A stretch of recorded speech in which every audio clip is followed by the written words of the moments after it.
Hi there everyone.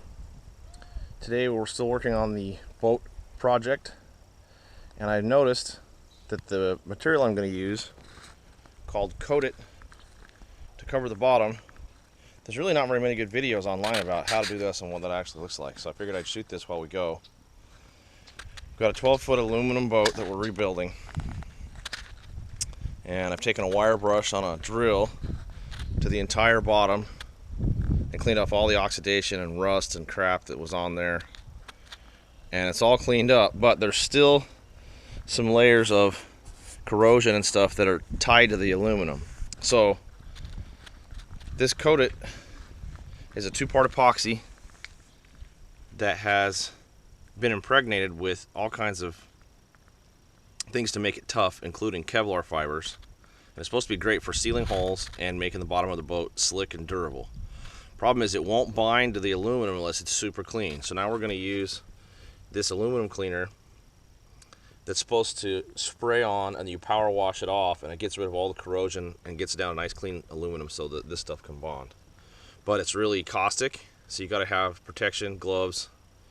Don't want to get this stuff in your eyes, and you can't let it dry. So we're going to have to put on a patch and then turn around and wash it off, and then put on another patch and turn around and wash it off until we get all the way around and make sure the entire hull is nice and clean. And then once it's all dry, then we'll come back and mix up some of this stuff. And the way this works is it's a 7-to-1 ratio, but it's not by volume, it's by weight. You can't use a syringe and scoop out a certain amount. It has to be by weight, so you have to weigh it out. You can dump the entire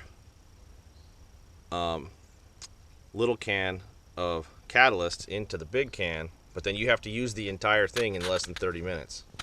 I'm not sure I'm going to be able to move that quick by myself. So I don't think I'm going to do that. I'm going to mix up a little bit at a time. I'm going to seal all the rivets, seal all the seam lines first to make sure they're good and coated, and then I'll come back with a roller and cover the whole thing. I'm also probably going to tape it off at the water line and just do from here down and leave the top natural aluminum. So that's the project for today. We'll see how it goes. Well, apparently the file on my GoPro of me doing the power washing got corrupted, so we don't have that. But this is what it looks like clean. Everything's completely clean, completely dry. We have a little bit of overcast sky, so it's going to be just right. I went around and used some masking tape and taped off where I'm going to stop the paint line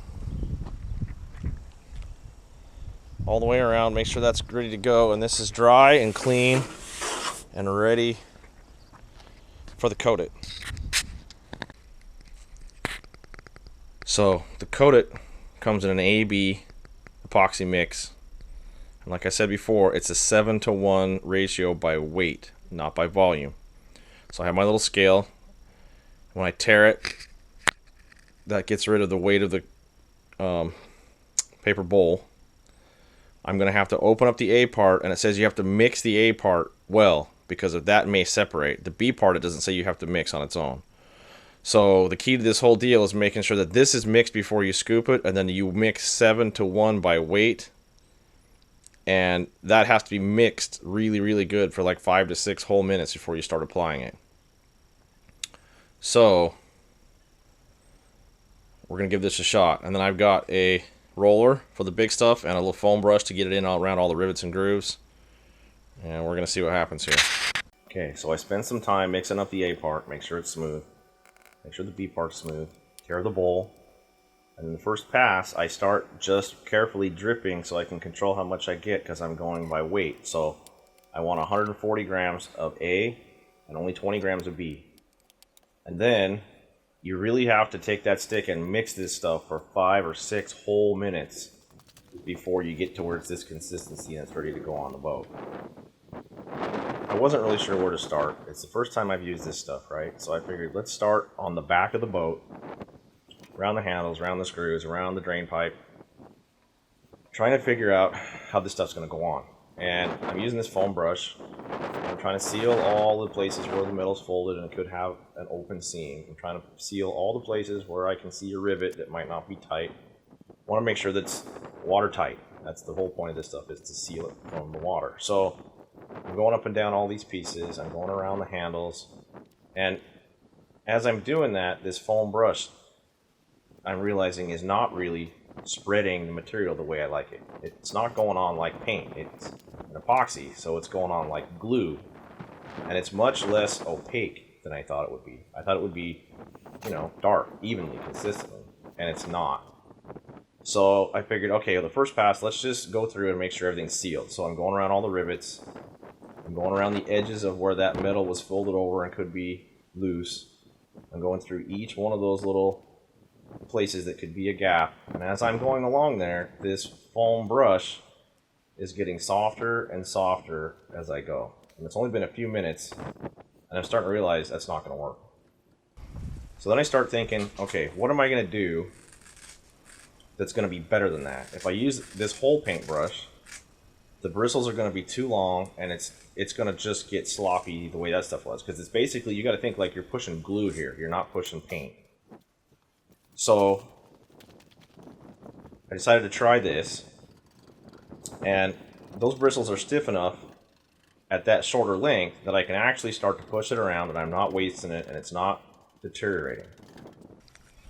I've been mixing this stuff one paper bowl at a time here. I do not recommend that you mix the entire gallon at once. You'll never get it where you want it before it sets up. It's set in 30 minutes. It says 30-minute working time. It really takes 12 hours to really dry. This is my 5th little cup, and each one was sticky before I was done with it. Trying to just go around the edges and seal the seams, trying to go around the rivets. Went through and just did a quick little spin on each rivet to seal all the way around it. I tried to use a roller. It was a miserable experience. The roller sucked up probably 20 bucks worth of this stuff, and it didn't cover at all. So I think initially what's going to have to happen here, what I'm consigned to now, is getting this initial coat to actually seal the aluminum, get it scrubbed into the aluminum, get it scrubbed into all the little nooks and crannies and rivets and seams, and it's not going to look fabulous on the first pass. But I suspect the second pass will stick to itself and spread much easier than it is trying to stick to the aluminum. So I've got all the important seams are sealed with this stuff in the first coat. I got to finish doing this transom, and you can see it goes on relatively thin, and you really got to scrub it in there to get it to go where you want it.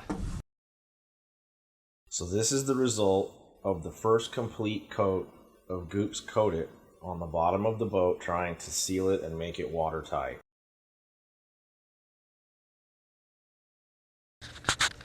So today we're going to work on another coat on the bottom, and you can see the first coat is on there and it covered all the seams, but it kind of looks like crap. It doesn't really look the way I was hoping it would. I think you really have to put it on a lot thicker than you think.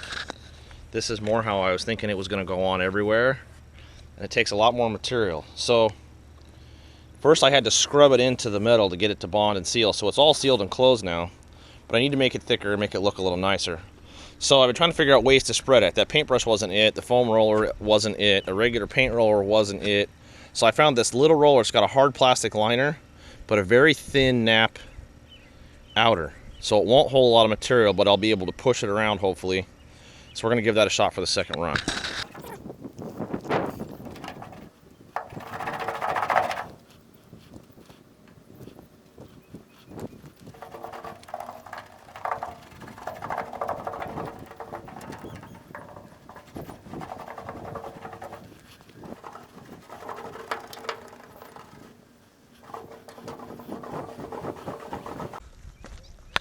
Well, looks like my GoPro crapped out on me again, but this is what it looks like with the roller. So it took a lot of the unevenness out. It definitely went on faster, but you have to use a thin-walled, tight nap roller to coat it. So that's the second coat. So it doesn't look fabulous, but it does look better. I'm sure it's absolutely watertight and sealed now. So originally I wasn't sure if I was going to have enough of this material left to put on a third coat. Once I had figured out how much I had been using, it looked like I did, so I figured I would go ahead and mix up some more and put a third coat on all the way around.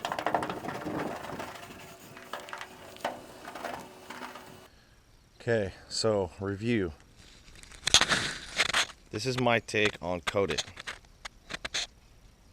I think it works fine. I think it's going to be very functional.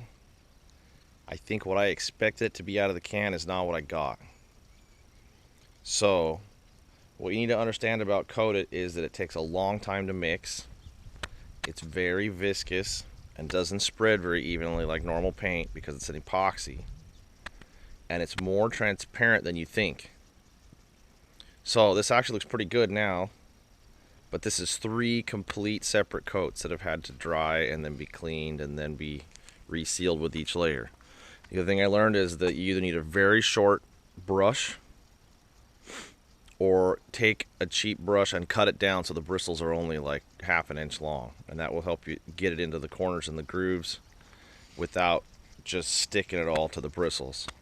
The other thing I learned is do not use a foam brush or a foam roller. It literally dissolves it and it just gets so stretched out it's useless. So what I discovered was any kind of hard-backed, short nap synthetic roller, like these are 4-inch long, 1/4 inch thick mohair, and that worked really good for this last layer. That little bit of thin hair will absorb it and push it around, but it won't dissolve and break down, and it's hard enough on the inside that it'll spread it. Hopefully this clip can help out anyone who's thinking about or considering using Goop's Coat-It to seal the bottom of their boat. There really wasn't much information up there when I was trying to decide what to use, so hopefully this can contribute and you can make a decision whether or not it'll work for you. Next up, we're going to work on taking the old wood out of the boat.